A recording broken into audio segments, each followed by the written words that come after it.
afford because they can afford the payment, not knowing that that interest is taken away from their future self because the monetary system and the feds can print money and they deflate our dollar. So our dollar is losing value. We're monetizing our debt with interest.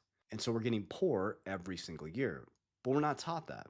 So this worked back then. You could have one income, have a beautiful home, a car, you can go on vacation, and you could live a really good life. Going to school made sense. You go to school, you get an education, you get a $30,000 a year job, and you could live a good life.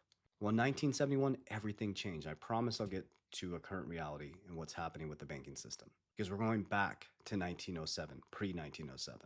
So 1971, we detached from the gold standard, which made our money fake, fiat. That's when it really got ugly. From 1971 to today, the wealth gap has become massive. So your productivity has gone up, but your income has not gone up with productivity. But the wealth gap has become much larger. So my parents bought their house in 1973 for $25,000. It is now worth $400,000. Now people think that's growth. That's not growth.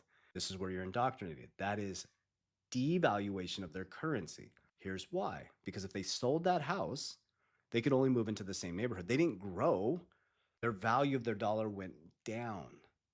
So now here we are in 2026, 120% debt to income ratio, more debt than we have income. A US dollar has collapsed 96 to 97%, which is fake. It's fake fiat money. It's monopoly money. Just go play the game Monopoly, guys. It's right in front of our face. Over 1 billion people have played Monopoly. But then why isn't everybody millionaires? Monopoly gave us the secret. Who wins Monopoly? The person who owns all the assets. So we're going back to pre 1907 ownership. That's why gold, silver is at an all time high. That's why things like Bitcoin, which are owner